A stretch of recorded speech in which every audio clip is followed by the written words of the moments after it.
In analyzing the president's direction to McGahn to have the special counsel removed, the following evidence is relevant to the elements of obstruction of justice. A. A. Obstructive act.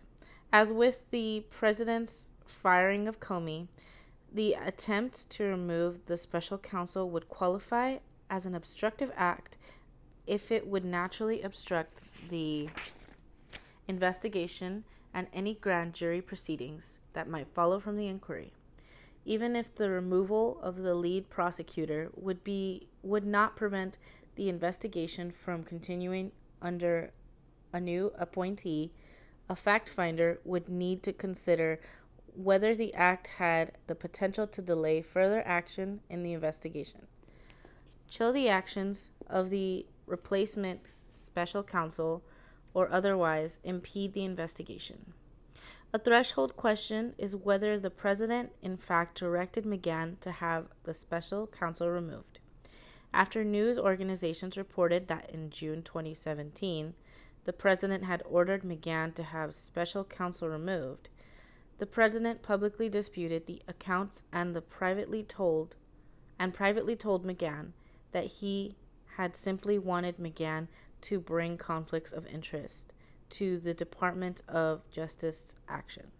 See Volume 2, Section 2.1, Infra.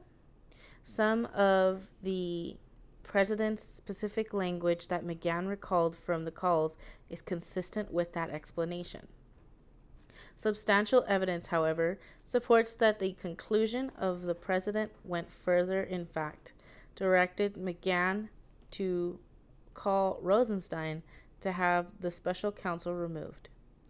First, McGahn's clear recollection of that the president directed him to tell Rosenstein not only that conflicts existed, but also that Mueller has to go, in quotations. McGahn is a credible witness with no motive to lie or exaggerate the given position he held in the White House. McGahn spoke with the president twice and understood the directive that same way both times, making it unlikely that he misheard or misinterpreted the president's request. In response to that request, McGahn decided to quit because he did not want to participate in events that he described as akin to the Saturday Night Massacre.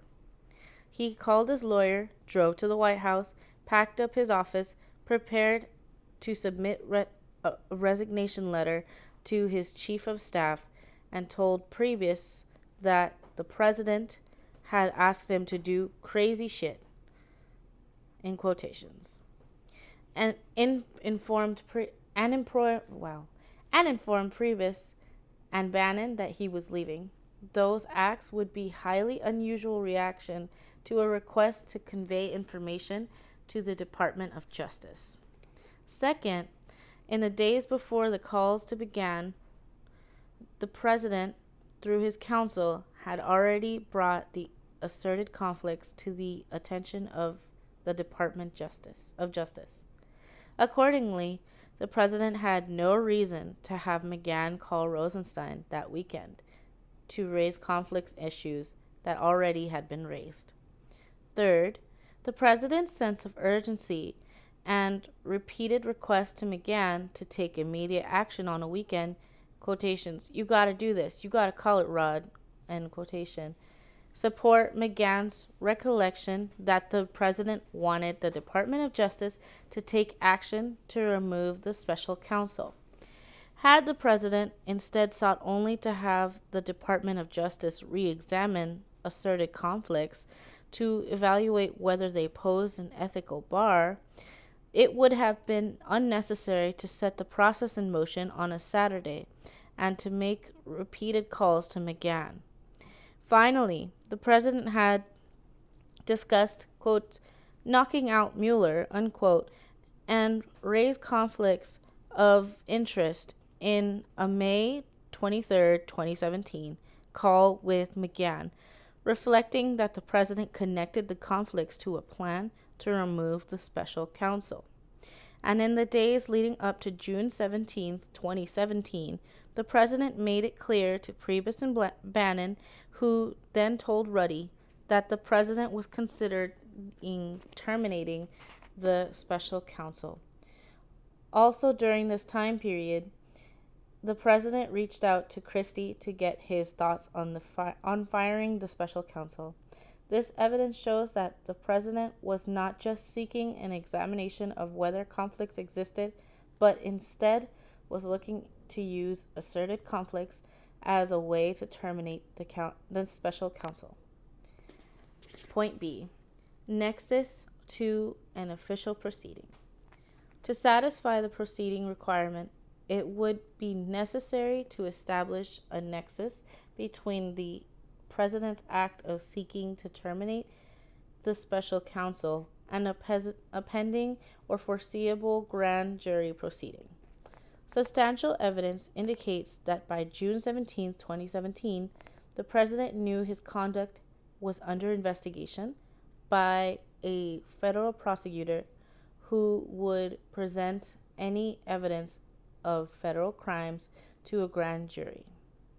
On May 23, 2017, McGahn explicitly warned the president that his, quote, biggest exposure, unquote, was not his act of firing Comey, but his, quote, other contacts and calls, unquote, and his, quote, ask, reply, Flynn, unquote. By early June, it was widely reported in the media that federal prosecutors had issued grand jury subpoenas in the Flynn inquiry, that the special counsel had taken over the Flynn investigation. On June 9, 2017, the special counsel's office informed the White House that investigators would be interviewing intelligence agency officials who allegedly had been asked by the president to push back against the Russia investigation. On June 14, 2017, news outlets began reporting that the president was himself being investigated. The president himself was being investigated for obstruction of justice.